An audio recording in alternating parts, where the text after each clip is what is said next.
housing, then is the National Housing Trust Fund got to be enough? Should some of us be advocating for something more firm in the Senate bill? And now's your chance to speak up about that. So at Virginia Housing Coalition, some of our work does include looking at the issues at the federal level. And at this level, we really have to concentrate on which issues we feel have the most weight because of bandwidth. So now is the time to speak up. We're asking you what, based on this presentation, what are the priorities for you in your work? What are the things that you see on a daily basis? Where would you like to see the coalition gear its efforts in 2014? Anybody? So the top 3 that we're thinking about looking at so far are these 3, kind of in the center. The Cuts to the HUD programs, tax reform and preservation of the LIHTC, and future of the GSEs and the National Housing Trust Fund. So does that give anybody any thoughts maybe about, which one of those 3 things do you think are the most important? Do you have any thoughts about the LIHTC? Karen. I would like to see John Frank added to that. Okay. We're particularly concerned that that box is going to be so small and really negatively impact the affordable homeownership opportunities,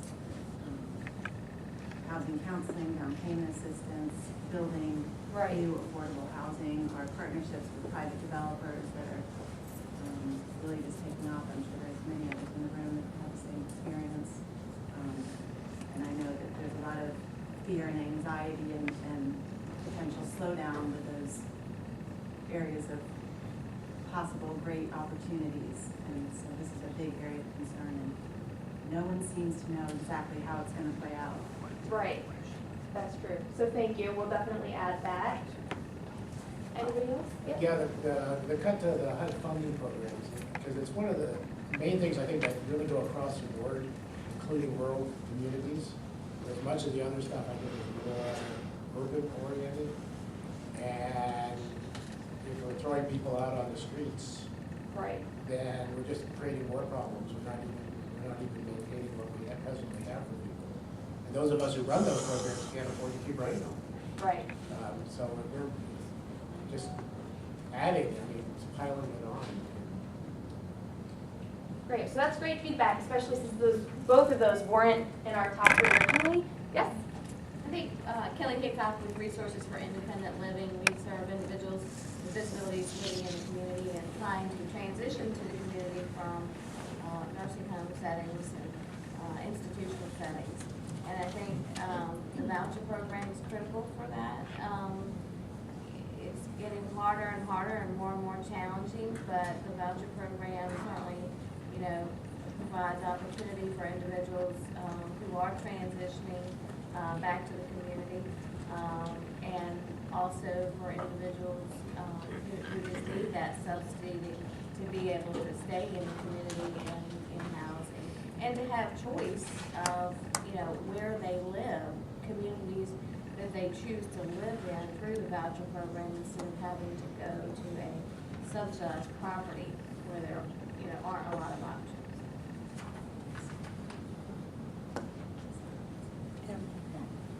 I would add on the second one, the cuts to HUD programs and rural housing and vouchers, with another slash for the fair housing piece.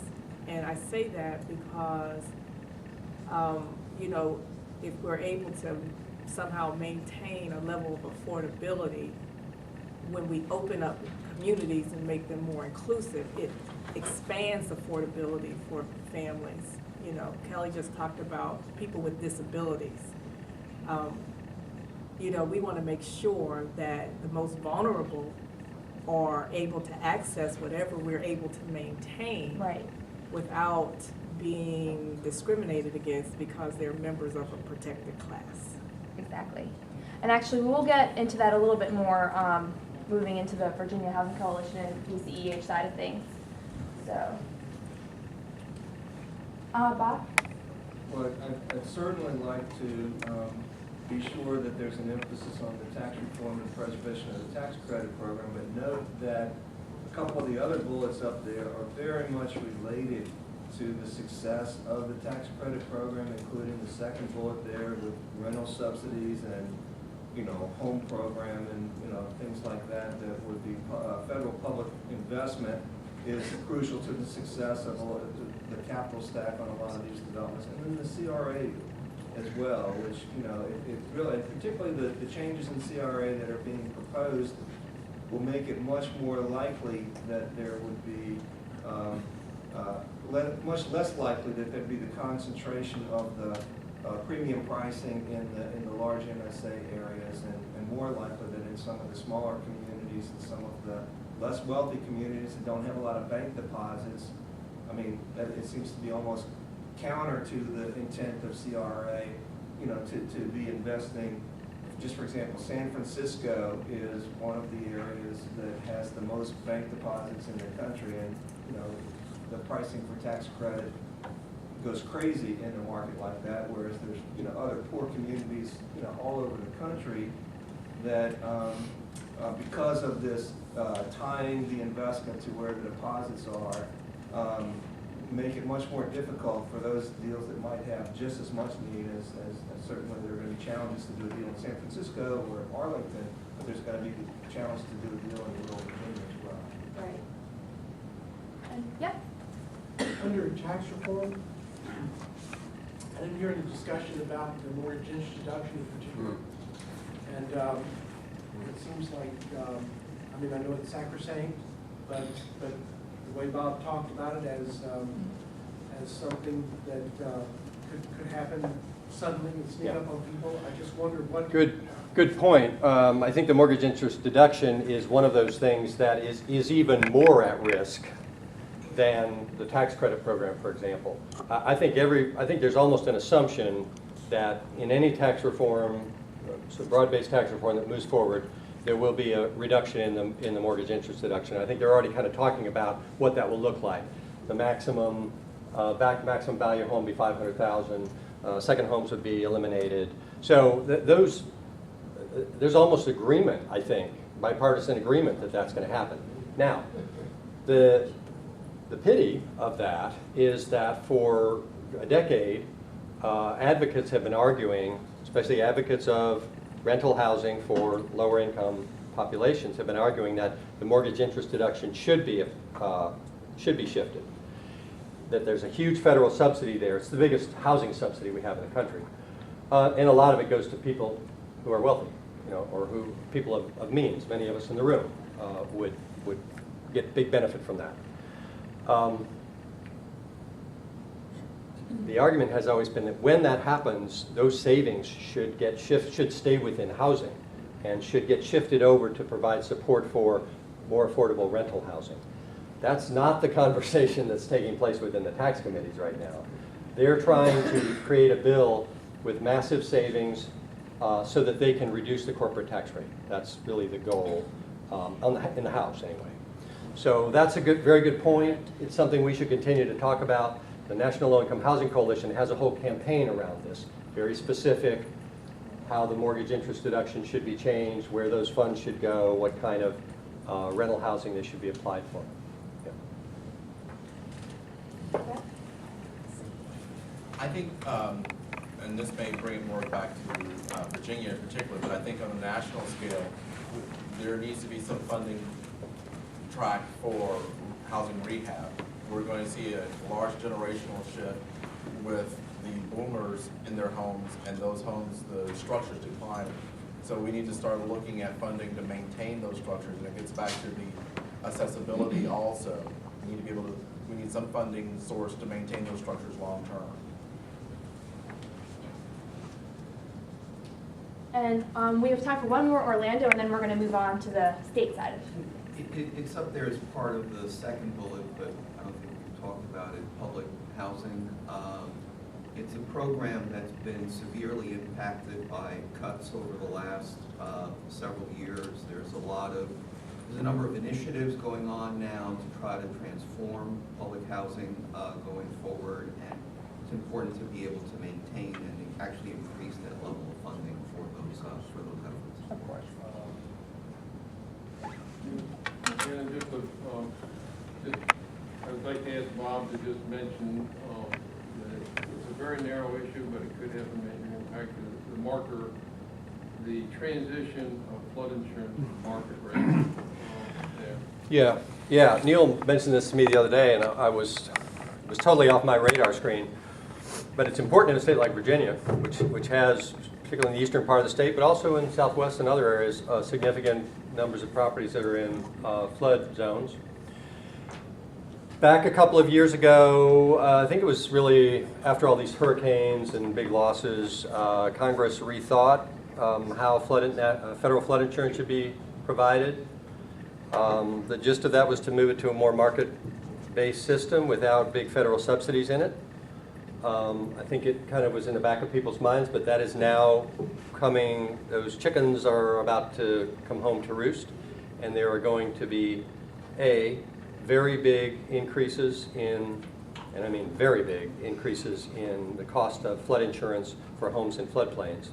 And secondly, the flood maps are being redone, and it seems likely, especially in coastal areas, that those flood zones are going to increase significantly.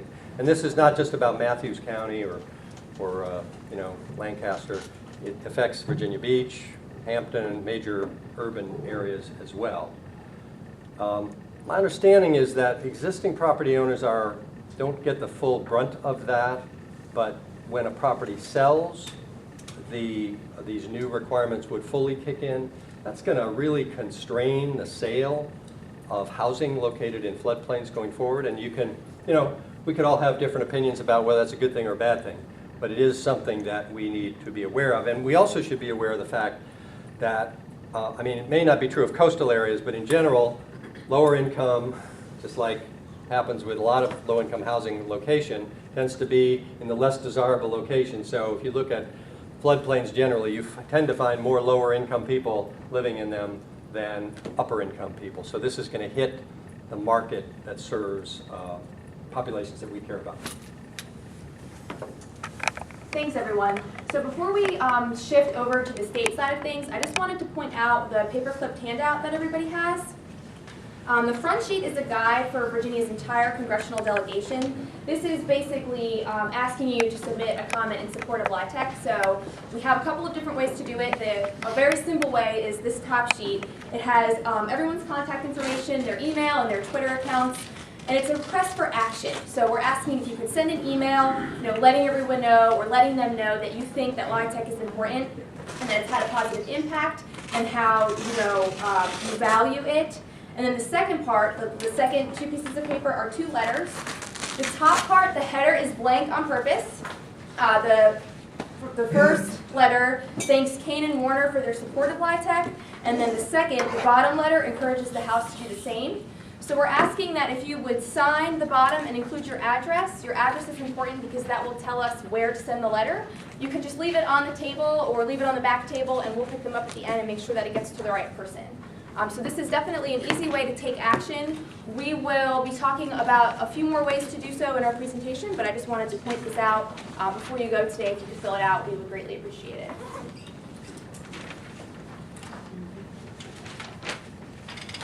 So I'm Anna Strahs with the Virginia Housing Coalition, and I'm going to talk about what the Virginia Housing Coalition has accomplished at the state level in 2013, which will then cue us up for another interactive conversation about where you would like to see us gear our state efforts in 2014. And I'm Robin Gann. I'm with the Virginia Coalition to End Homelessness. And like Anna said, we're going to talk about both of our respective agencies about what some of our priorities were. Talk a lot about the trust fund, which was a priority for both entities, and then really get your input for 2014. So you all know that the Virginia Housing Coalition's #1 priority for the past decade has been the Housing Trust Fund. It's what we're best known for. And for those who may not know, the Housing Trust Fund is a government-established pool of resources dedicated to affordable housing. So during the 2012 General Assembly session, the Virginia Housing Trust Fund was created, making us the 42nd state to adopt a trust fund. An initial allocation of $7 million was made to the fund, which became operational this past summer, July 1st.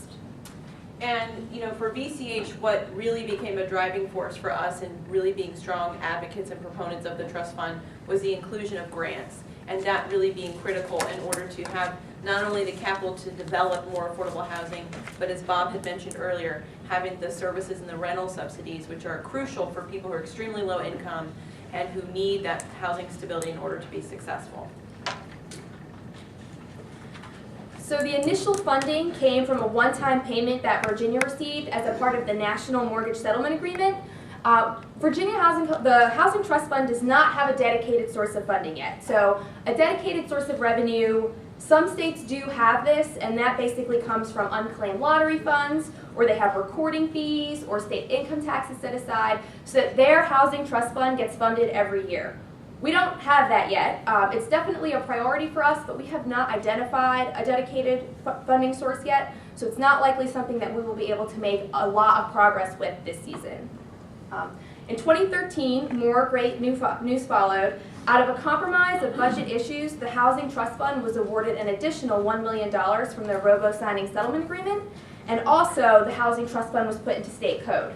So 2013 was really a banner year for the trust fund for two reasons. First, it was put into state code, and the second is because it marked the second year in a row that it was awarded funding. So that was a really great win, and we do have Delegate Alfonso Lopez to thank for a lot of this.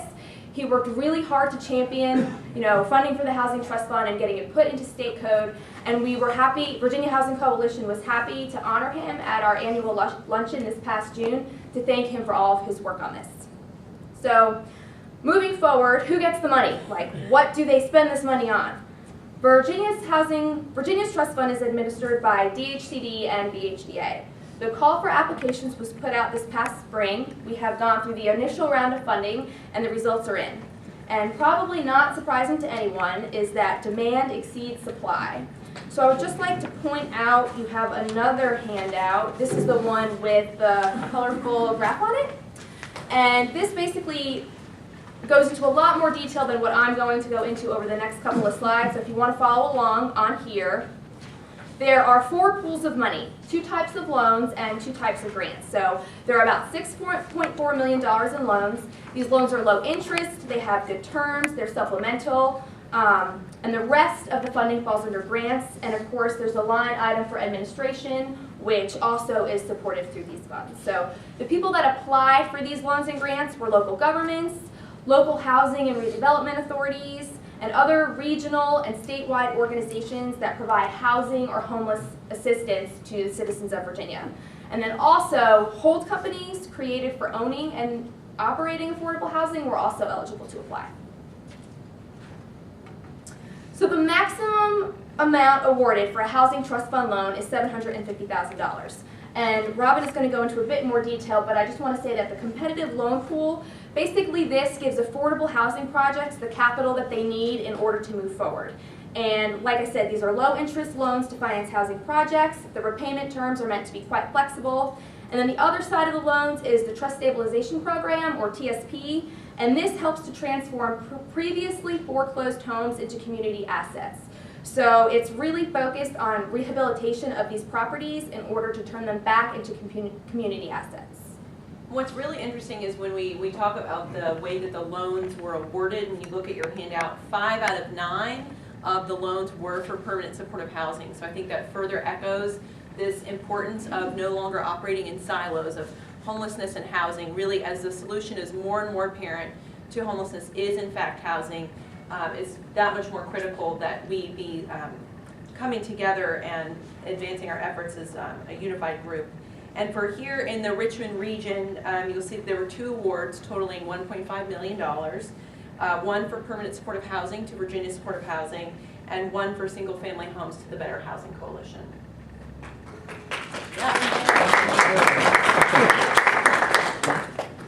And then moving on to the grant side, the grants are capped at $100,000 each.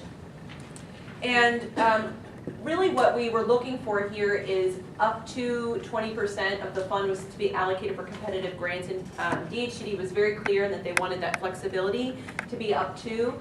I think there may have been at some point some concern about, was this going to be, would this be an issue for capacity? Would service providers be able to access these funds and use them? And so you see, like Anna said, the awards did not exceed $100,000, but there were a total of 10 grants And of those in your area here, 2 went to the Richmond region, both to St. Joseph's Villa.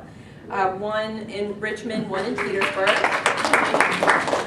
And so of the 10, what's really interesting is you see 3 were used for pre-development, 5 for both rental assistance and services, and 2 strictly services. And of the 2 in the Richmond area, that totaled $200,000. So it's about 22% of the total grants went to this area. And what's really important is that, again, when we were fighting really hard to have grants be included, we looked at cases for other national trust fund examples where some, even homelessness, was the bulk of the trust fund. So it's really important that if we have this capital for the development of units, we have to have those services and rental assistance. And we really encouraged and got a lot of input from our partners and members about how important that that be flexible. And so I think what's very telling, and Anna's going to talk more about this, is again the amount of applications received versus what could be awarded. So I think we continue to make a strong case for additional dollars needed here. And I think this is where more and more, as we talk about our future being about dedicated source of revenue, that's going to provide much more a level of comfort, I would say, for providers. When we were getting input from folks, there was a lot of concern about this is one-time funding. I'm not really comfortable with saying this is rental assistance for 1 year for someone. You don't want to put at risk someone being put into housing and then potentially lose that housing if there's not continued funding. So that, for me, makes that much more of a case that we need dedicated revenue source for that stability. And again, I said about up to 20% was what was desired for grants. And then once you look at the funds that were used for foreclosure counseling, only about 11.6 of the actual grant funding was used for homelessness. And then that's okay. The second part of that was the foreclosure counseling. And the foreclosure counseling is used to provide grants to help those who are experiencing or have experienced homelessness. These were administered by BHDA, and they did provide matching funds. So like Robin said, I'm not going to read every word on your handout, but I just wanted to point out that the loans, there were 29 applications received and just 9 projects awarded. And that's a difference of, in this particular case, about $10 million.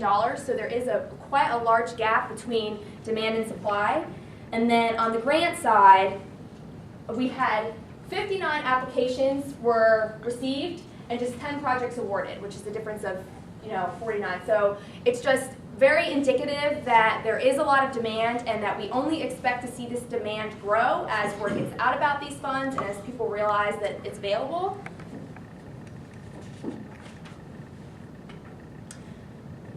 So this is just another way to look at the same data graphically, but it's also a really great way to show demand. So from an advocacy point of view, it's really important for us to take this data that can often, it's just, sometimes it can seem like just a lot of numbers.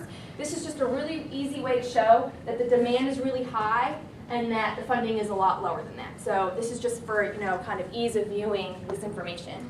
And I think further, when we were doing input sessions last year, this time we were doing these policy forums, and DHCD was here and Shay was leading those. Over and over in all the different communities across the state, I heard people saying this is so important that we be able to demonstrate successful outcomes. Outcomes, outcomes, outcomes. That's the world we're living in today. And so these funds have just been awarded, and what's going to be really important for us to make a further case for our advocacy to just build on this obvious case for supply and demand not matching up, is that we have successful outcomes in not only the economic development benefits to our community, but how is it resulting in increased housing stability for people experiencing homelessness? How has it stabilized our communities with foreclosure rehab, things of that nature? So whether it will be a matter of awardees being willing to partner together and pool their outcomes and their data, or if it's going to be something that DHCD will officially collect that information, share it, I think that's going to be a really important tool for us. So here's where the money was awarded geographically, and this actually does reflect a good distribution. It does seem like this corridor was awarded a lot of the funds. This is the corridor that houses Richmond, Hampton Roads, and Northern Virginia.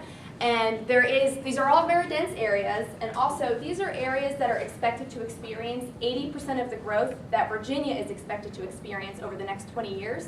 So while there is a lot of funding being awarded in this area, there is a lot of need in this area. So it does appear that the funds are going to where there is a need. And no distribution curve is perfect. So, you know, there's that part of it. But this also becomes a great advocacy tool in that it shows that the money went to a lot of different places. So what happens when money is distributed like this? Constituencies are created. It creates legislators that are tied to the benefits in their community. So it makes it very easy to go to a legislator or an elected official, I mean, especially in Richmond, and say, you know, we have these funds, we're receiving these funds, they're being used, you know, we have more demand than supply. Like, we can prove that we know where this money is going, we can prove where it's making a difference, and, you know, please help us continue this momentum, you know, in our communities. So, how can we use all of this? Oh, Neil?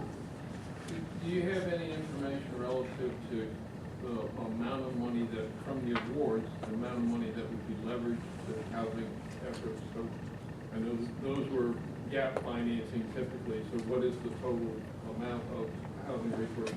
And the secondary question is, have you compiled the projected results of those expenditures in terms of number of housing units, people being served, et cetera? Yeah. So we have gotten kind of an aggregate data so far from DHCD on this. Anybody from DHCD here? So we've asked for additional information that is exactly what you described. More information on the number of units, the exact description of what the project is, the total development cost of the project.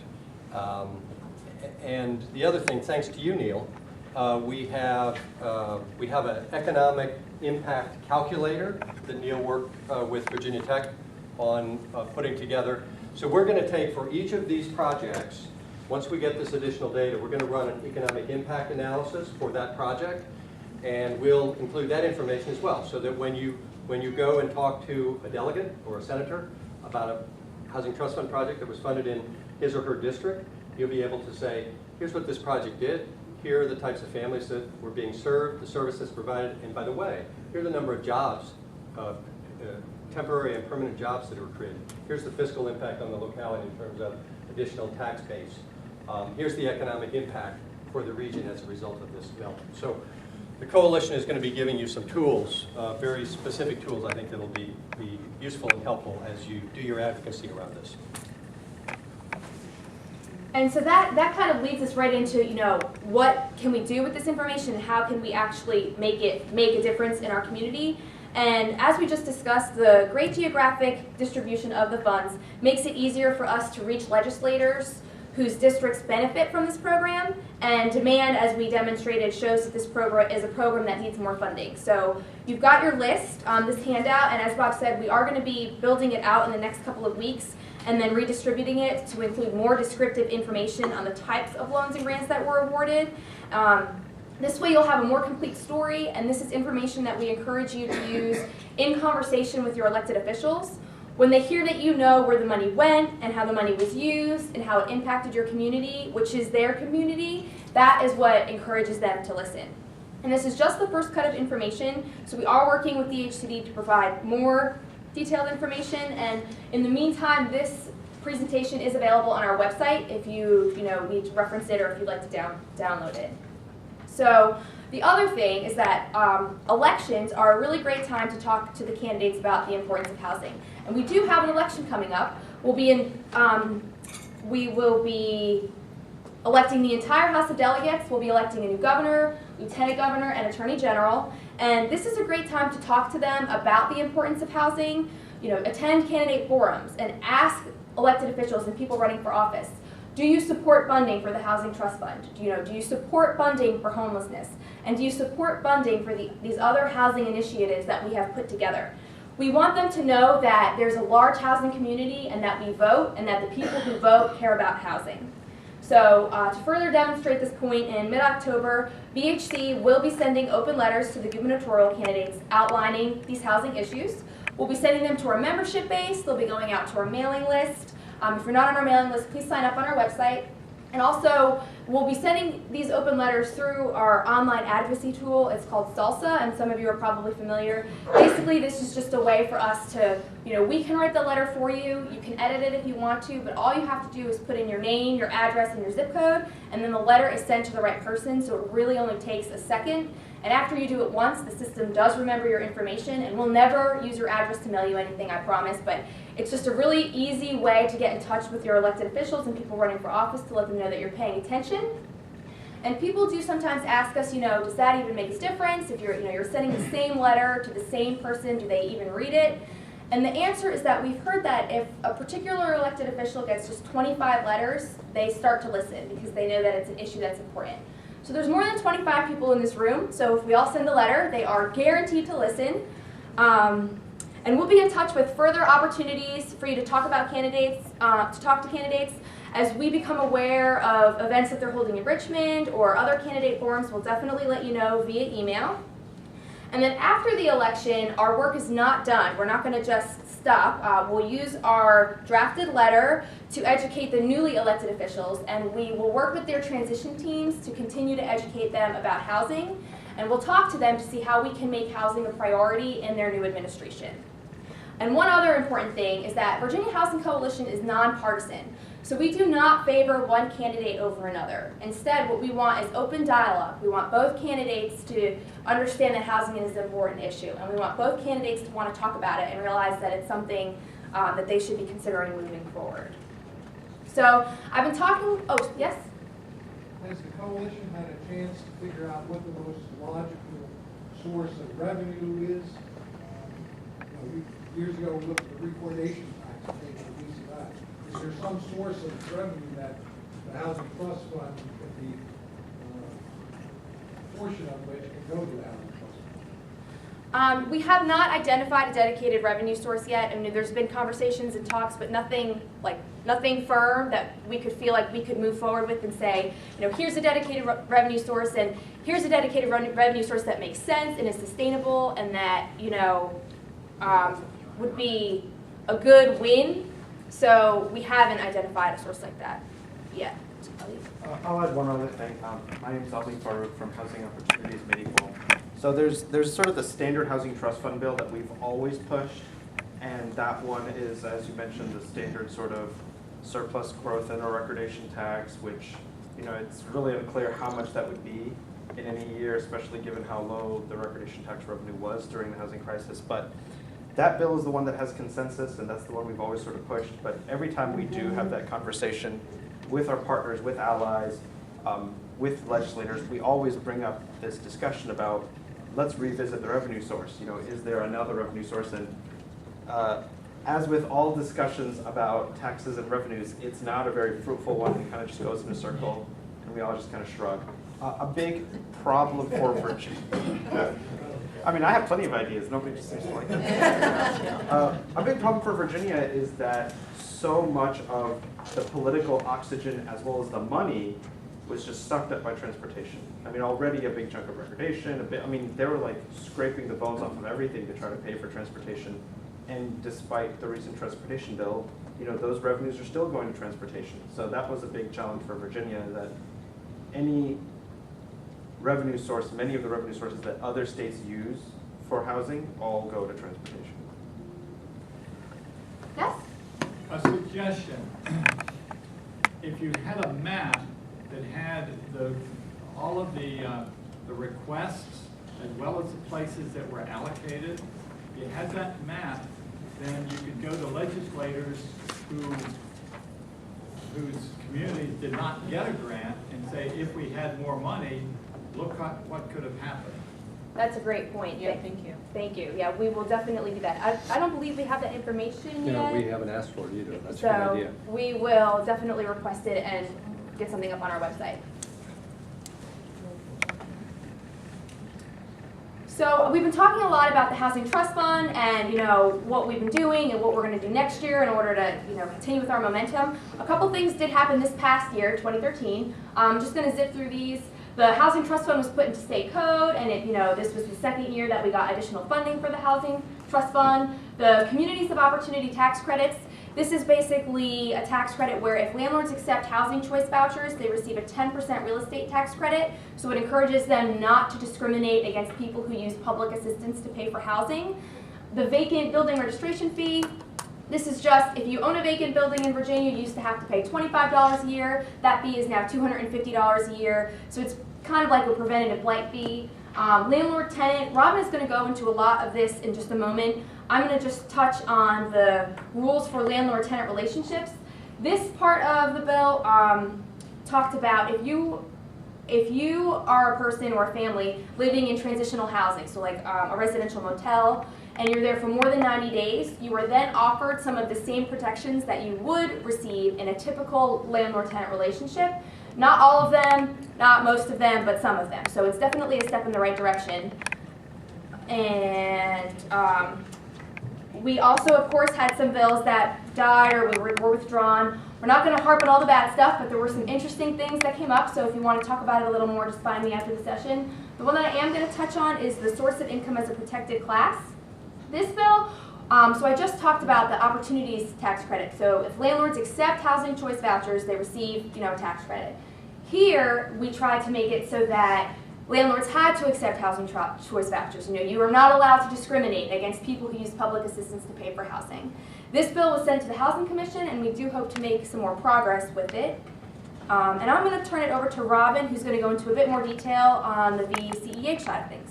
Yes, we'll also zip through this too because we mostly want to hear from you. So this just kind of gives you a sense of, in general, where our legislative priorities fell. And some of these were areas where VCEH was out on the front, driving the force, and quite a few others where we were being one of many coalition partners on an issue, trust fund being a perfect example of that, Medicaid expansion yet another. So I always like to talk about the successes. We did secure another $1 million in new funds for fiscal year 14, specifically for permanent supportive housing and rapid rehousing. And that was in addition to the $1.5 million that the governor had put in the budget in 2013. You know about the trust fund. And then the early lease termination that Anna was mentioning earlier. This was something that was really important to us to stand behind with our partners. The Virginia Poverty Law Center were really driving that force. And this was allowing tenants to essentially get out of their lease early so that if they're needing to flee from sexual domestic violence, they're able to do that without then incurring bad renters credit and the cycle that would just go on, therefore increasing their likelihood of experiencing homelessness, not having as many stable housing opportunities. And so there was quite a bit of discussion amongst different interest groups on this, and ultimately it did succeed. And there were very tight regulations so that not just anyone can say, I want to leave and get out of the lease. We don't want to hurt landlords in this either, but it really did strike a very good compromise. And lastly, the other success I'll talk about is discharge assistance planning. Are there any CSB reps in the room? Community service boards? So the community service boards are really our largest method of providing mental health, behavioral health services to people in the community. And so for those who are exiting state hospitals, this is a really important source of funds that allow communities to have flexibility. And many ways that they help those transition back in the community is with this STAP funding, and that allows them to focus on housing, medication, a whole variety of needs. So we supported with our partners at NAMI, the National Alliance on Mental Illness, to increase this level of funding to have a greater impact on more people. Some of the challenges we face that you'll see are carrying over for some of our potential issues for 2014. Medicaid expansion is certainly far from over. I think it was this week, losing track of time. Earlier this week, I was at a nonprofit roundtable event, and Senator Strahs was there. And he is one of the representing persons on this Medicaid Innovation Reform Committee, which is the body of legislators who've been charged with looking at the reforms that need to happen to our Medicaid system before we expand it further. He painted a pretty negative picture. He was quite honest. Essentially, he really talked about the fact that 4 House representatives that were appointed are clearly anti-Medicaid expansion is going to deadlock any efforts to move it forward. So they are looking at other alternatives aside from taking federal funds to expand Medicaid, looking at some private insurance options. I would say of all our partners who were in the room that day from all over Virginia, nobody was willing to accept that. So I strongly encourage you to keep working on this, and we're going to talk about opportunities to be involved in this. It is very time sensitive.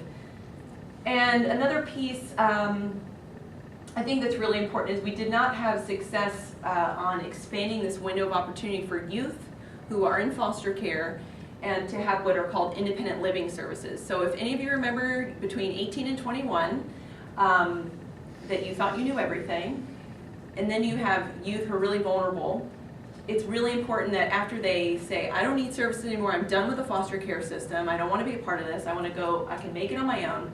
They go out, they couch surf, things fall through the cracks, then they're left with nothing. So our partners at Voices for Virginia Children, Virginia Poverty Law Center, are really driving this and trying to expand that window for just to beyond the 60-day. And so that will be coming up yet again.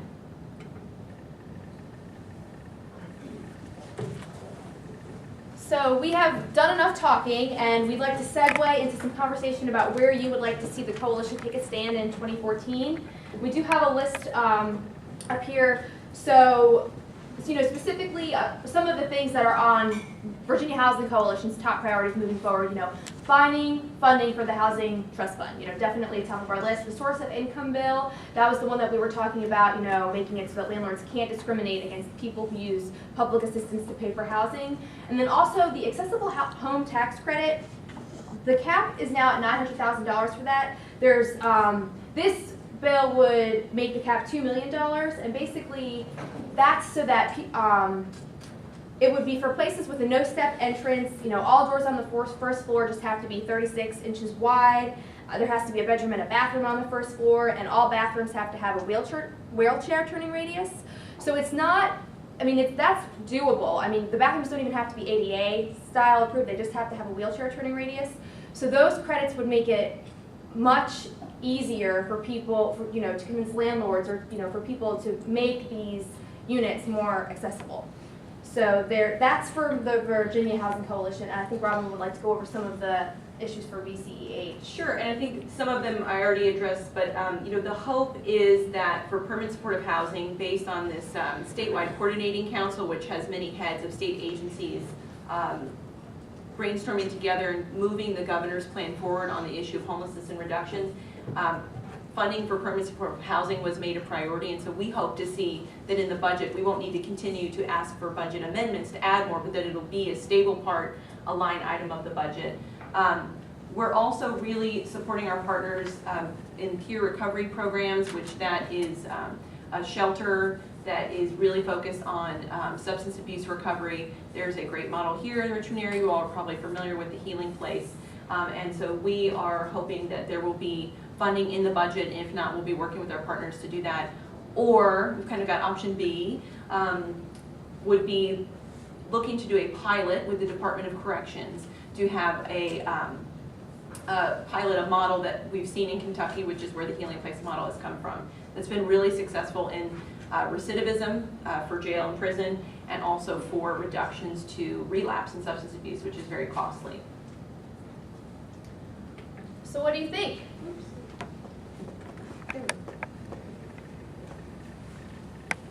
Yeah. I have a small but a significant issue for some people, which is there are people who are disabled who have to own their property in trust for a variety of reasons. They are not exempt from local real estate taxes. In other words, the state has given counties permission to waive taxes to disabled or low-income people. For some reason, if the land is held in trust, they lose that exemption. Now, the state legislature passed a bill that allowed military people who had been injured in the line of duty to be exempt if their land is held in trust. And I think that same thing ought to be given to people who are disabled. I think it's a pretty small thing, but it just needs to be presented. I don't know that it would be too difficult. And I think that'd be a great one to look at who are our coalition partners too for disability advocates in that community. They have a big lobby day. How can we talk with them about, is this a priority, what are they doing on this issue?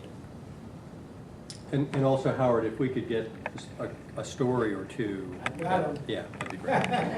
Yeah, sure. Erica? So, Robin, I don't know if this is a matter of sort of unintended consequences, but on the fair housing side, in terms of having that 30-day window and being treated with sort of as in a formal tenant-landlord relationship, one of the things that we've heard about is that for families, low-income families that are using motels and hotels, there's sort of this mass sort of, you need to move out when that 30-day period is approaching.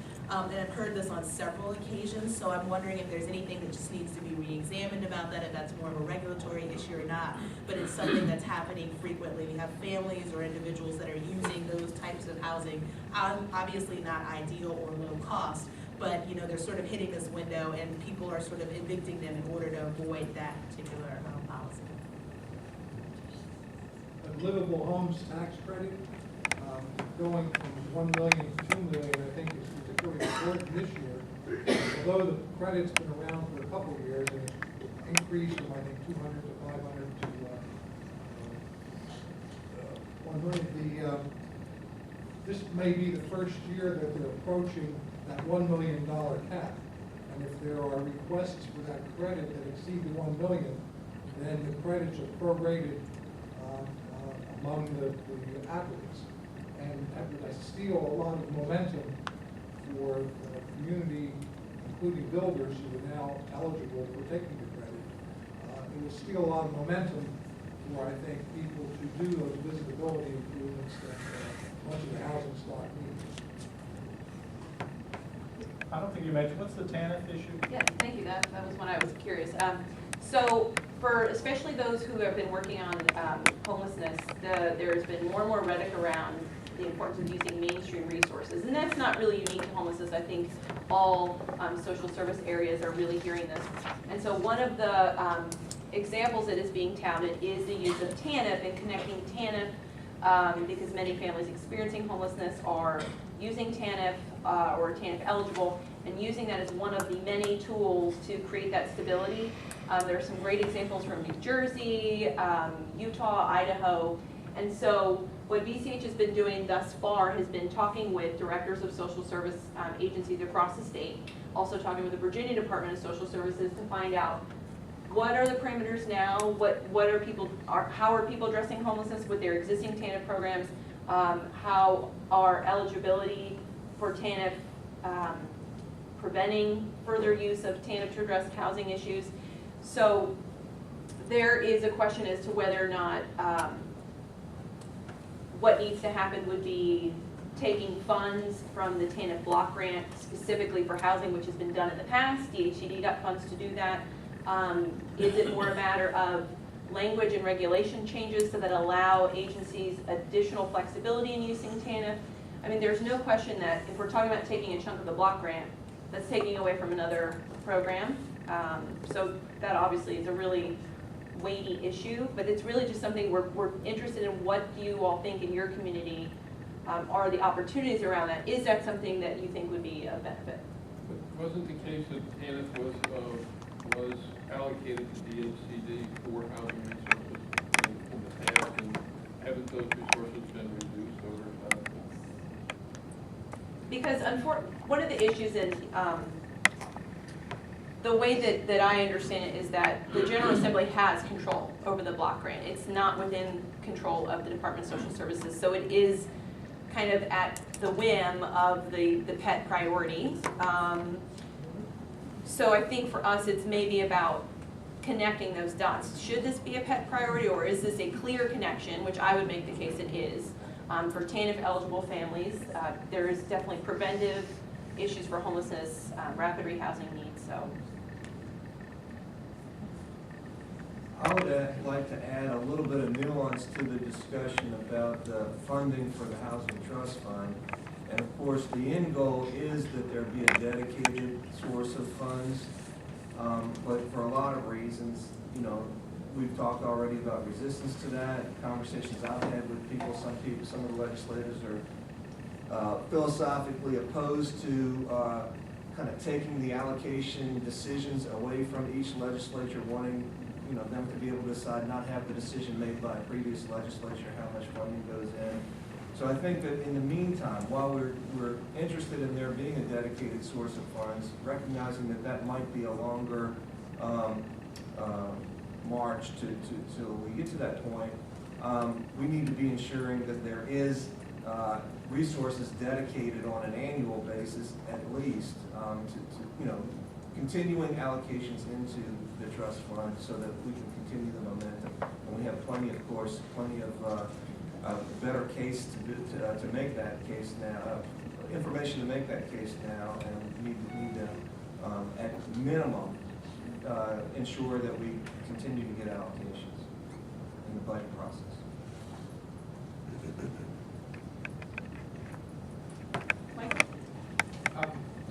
Just an issue to be aware of is proposal called auxiliary grant portability. That's auxiliary grants support the housing costs for people with disabilities, but only in adult care residences or adult foster care. And they're not found throughout the state. Many communities that don't have any of these. And they're considered institutions, so they run up against the Homestead, ADA, and move people out of institutions priority.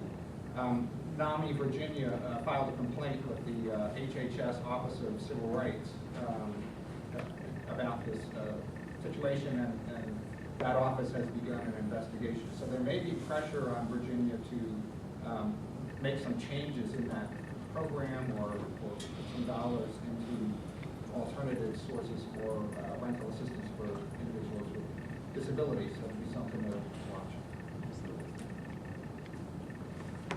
And I think another point that I'm curious what some folks think about that with the Department of Justice settlement for those who are intellectually disabled, developmentally disabled, and the closing of the training centers.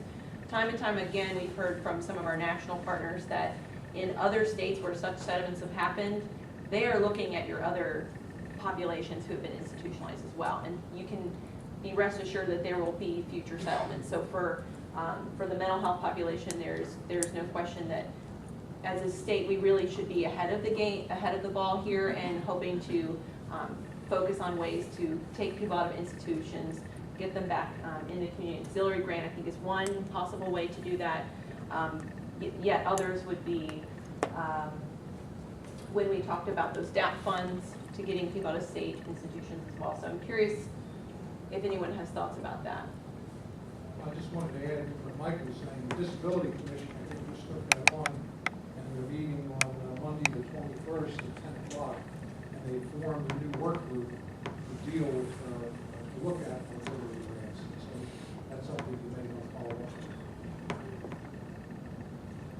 And it may be something where the Housing Coalition can help foster some meetings around regional responses for creating housing opportunities for these populations. Well, with the Department of Justice settlement, it's so specific in the population that they're intending to reach, because you're looking at only populations with intellectual and developmental disabilities at a certain functioning level. So they're not looking at other populations with ID and DD diagnoses. They're not looking at mental health populations. They're not looking at a lot of other groups of people that have been stuck in institutions. So that's what we just had a listening session with the Attorney General's, what have you, that's working on the settlement to kind of address that. But yeah, the populations are really selected as far as who gets affected by the settlement.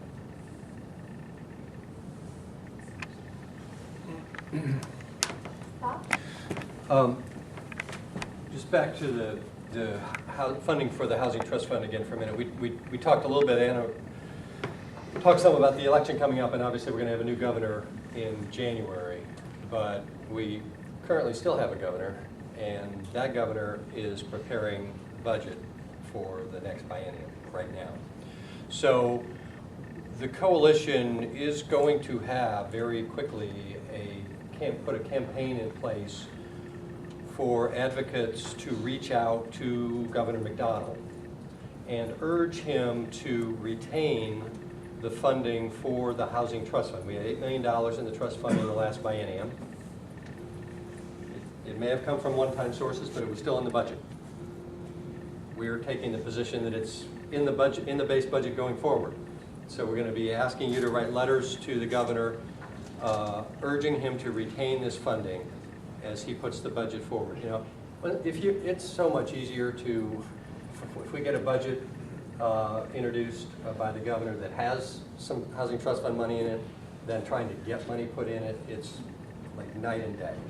So here's the deal with Governor McDonald.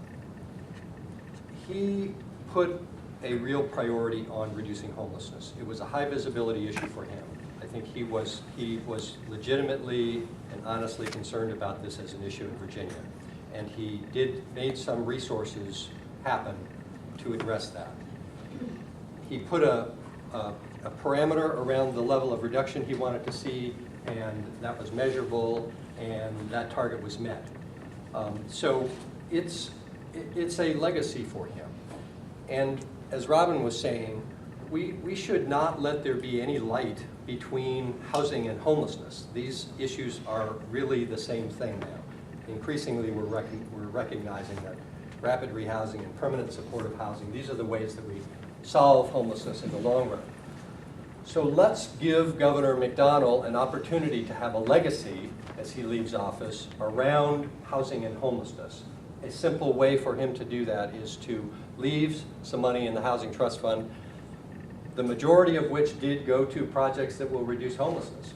So get ready to see some advocacy from the coalition. We really would like to generate a few hundred letters to the governor's office urging him, or letting him know that we see this as a powerful legacy that he leaves. And you know, he's going through a rough spot, as we say.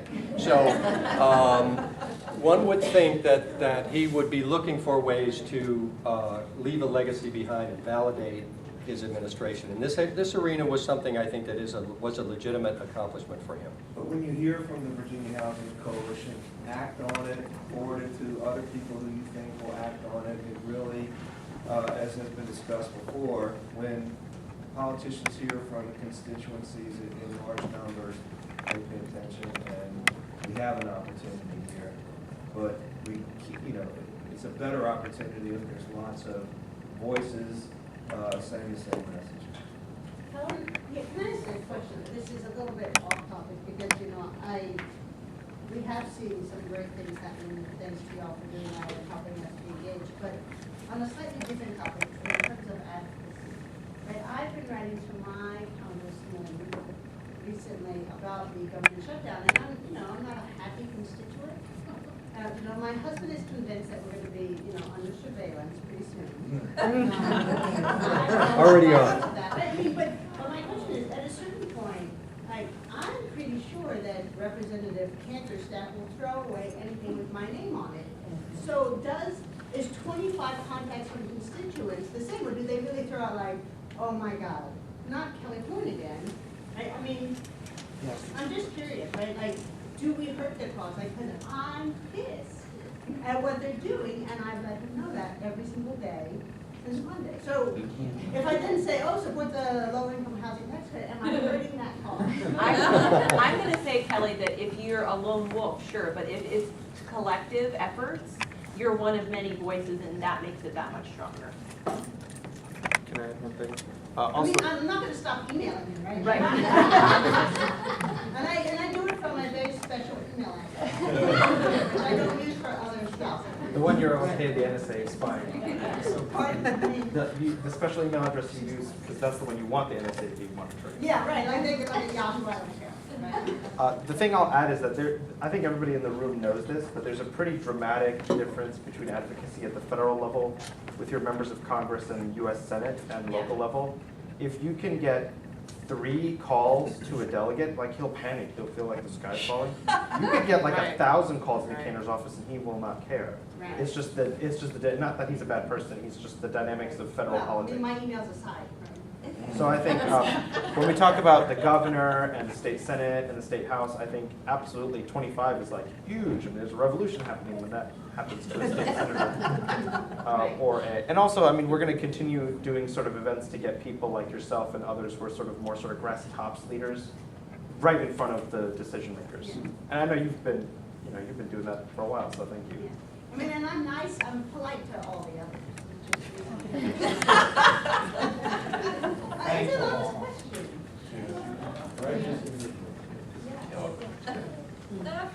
When Governor Gahan came into office, housing advocates across the state lobbied pretty much for him to create a statewide housing policy to govern his administration or guide his administration.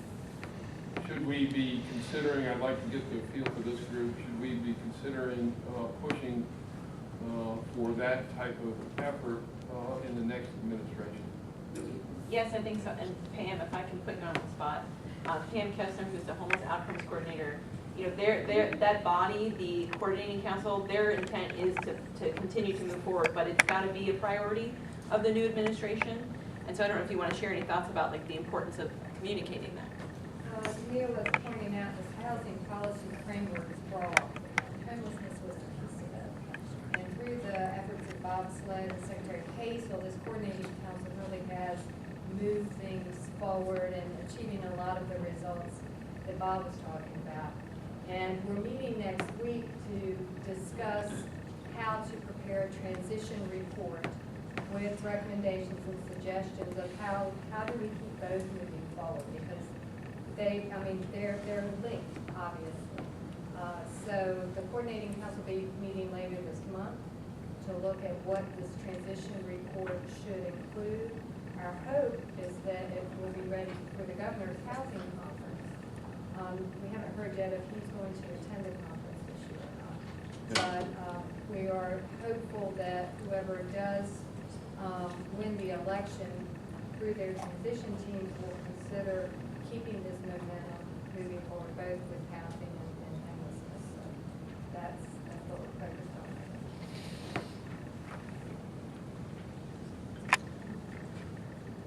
Any other thoughts or questions?